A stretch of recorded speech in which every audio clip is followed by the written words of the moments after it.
All right, so welcome back here to the Winter Fancy Food Show. And again, we are exploring some unique concepts. This one from right here in San Francisco, and that's Piri Pica. I've got the founder, Khalid. Nice to meet you, my man. Thank you for having me. All right. So, Khalid, let's talk a little bit about Piri Pica and kind of the concept of what you guys are doing, because some people might be familiar with Piri Piri, in terms of cuisine style. A little bit about what you guys are doing. So yeah, we've just taken traditional peri peri, and obviously we're cooking it with chicken. That's our main protein, and that's what we're all about. But we've gone more Mediterranean, so it's a little healthier, a lot fresher, and more approachable for the masses. Right. You guys are, of course, are a fast casual concept. Correct. So for some of our viewers or listeners, that's kind of a hybrid of casual dining and fast food, which kind of blends the two together. Have you found that to be a good, kind of a good formula for your particular menu and cuisine? Yeah, I think people still want to go out and have an experience, but it doesn't need to be with all that added cost. And we wanted to make it much more approachable, affordable to be able to go out and have dinner or lunch, or even to order into your home without, being burdened with, okay, we've got to spend, $35 for a main course. You can come and have lunch with us, for less than $10, and you leave full and excited, and you want to come back.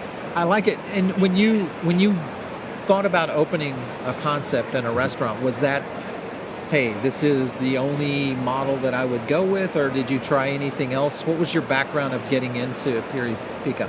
So, I mean, I've done all ends. I started off in, obviously in full service in hotels. So I understand that whole background and the service element. And then I did, more fine dining. And ultimately, I've ended up being in the fast casual space because of, the cost of living, because of how expensive, it is to go out. Real estate. Real estate comes into play. I like the fact that you guys have a much bigger value proposition. Was that something that just drew you to that category? Or was there something you saw in maybe other brands that you thought, hey, I could be the Chipotle of, Pretty much, yeah. I've always loved this area, and really it just comes down to food. You go out to be satisfied about the food. And all of those other areas that you have during service are kind of just an add-on, and maybe not necessary. It's not a necessity to sit down and be served at a table anymore. And I think the way that people go out and enjoy food now is changing. It's not about going in and having a big fancy dinner that is 6 courses long and ordering an aperitif. People want to go out and enjoy themselves and have variety, and that's what we're trying to provide. Yeah, absolutely. All right, so let's break down a little bit about the brand itself for viewers, listeners that maybe are not familiar with the brand itself. What are some of kind of the mainstays or some of the things that are really your icon elements in terms of menu items? Our crispy chicken sandwich. When we first designed the menu, we were like, okay, well, we're a chicken concept. It's peri peri, so we should have a sandwich. And at the beginning, we didn't think it was going to be as hot as it is, and people love it. We sell out of our chicken sandwich every day. Interesting. Which is something that we know that we could sell more, but we'd rather sell a really fresh product that tastes really great, where the bread comes in fresh every morning. And you leave loving it. Like, I have to come back before they sell out. It becomes one of those things that you just crave. Exactly. There's a few of those restaurants that I've seen that have had super successes like that, where you could eat the thing 3 or 4 times a week, which is, when you can do that with a customer, then you're on to something.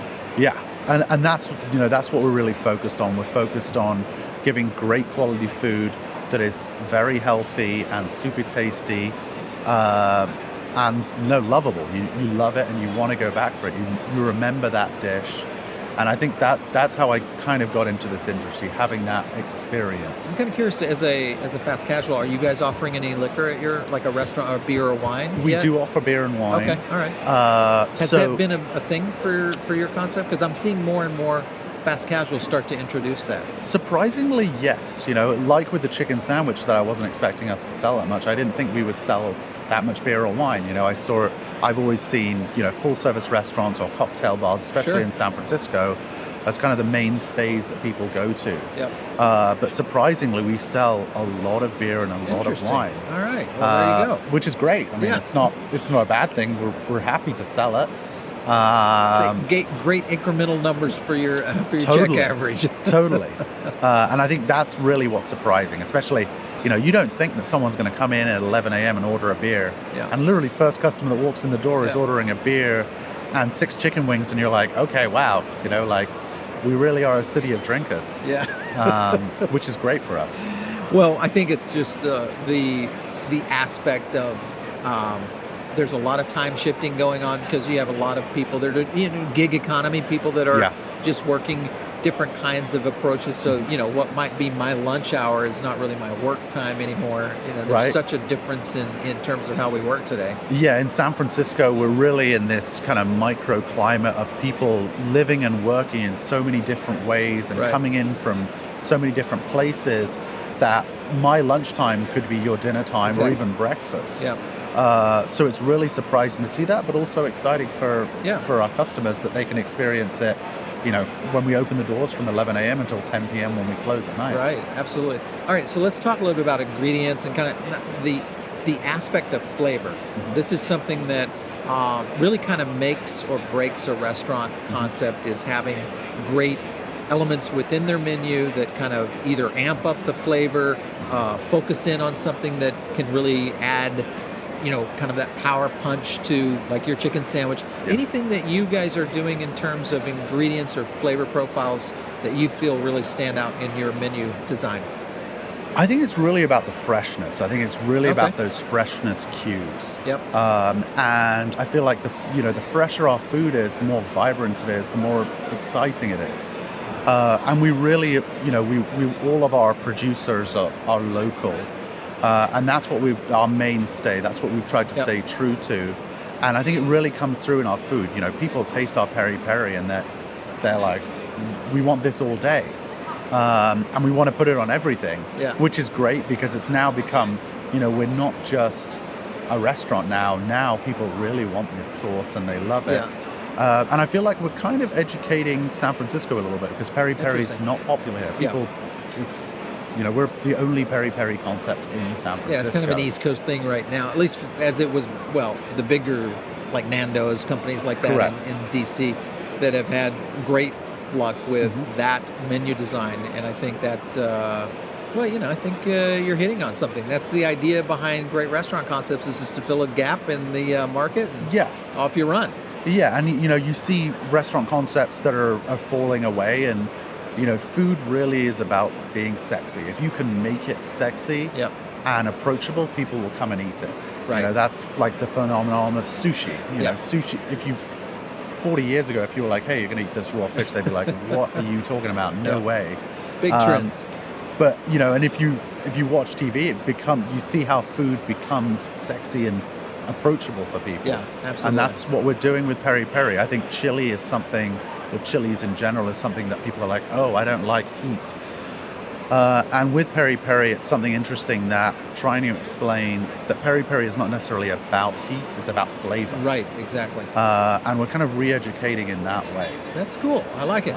Well, and what you're finding, I think, with concepts is they have concepts like yourself that are really kind of centralized in on local suppliers. So kind of those boutique specialty food suppliers, all that. And then you have concepts that are kind of more expansive, which go into distribution, things of that nature. Anything that you have seen in terms of consumer demand that says, you know, local has really got a trend here, or do you feel that kind of just fits your particular brand style?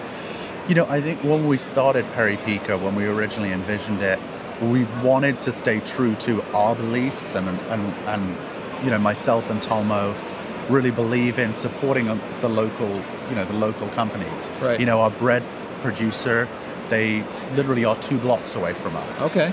The people that we source our produce from, Daylight Foods, they are a San Francisco company, which is really what people are enjoying about our food, that we are supporting those brands, and it's exciting for them. They're like, oh wow, you know, they're learning.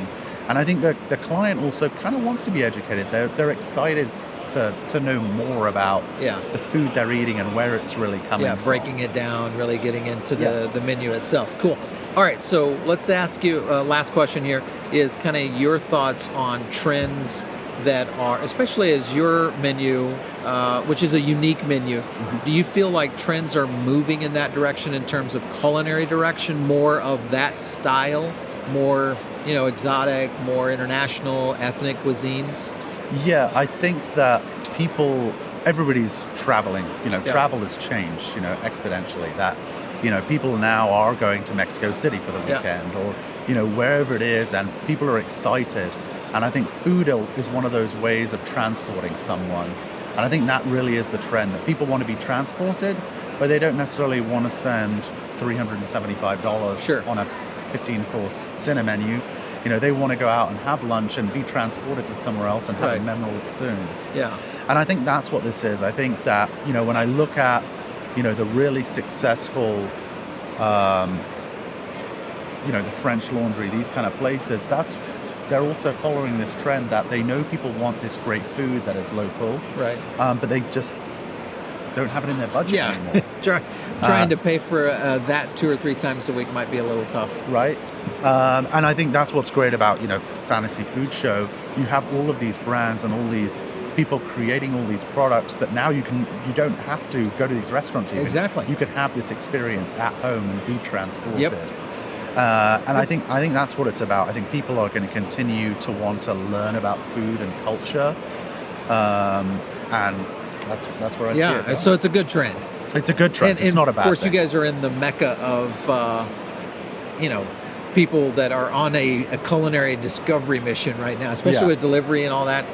Really has changed kind of the restaurant scene here in San Francisco, for sure. I always tell my girlfriend, I'm always like, no, I have to go and work. And she's like, you're not working, you're eating. That's not work. And I'm like, it is work for me. I love it. All right, well, Khalid, it's been great having you. Thanks so much for stepping on the set today. Pleasure meeting you. Yeah, absolutely. I'm going to try your concept, too. I'm going to get over there and try one of your chicken sandwiches. Yes. So thanks again for stopping in here on another episode from the Winter Fancy Food Show.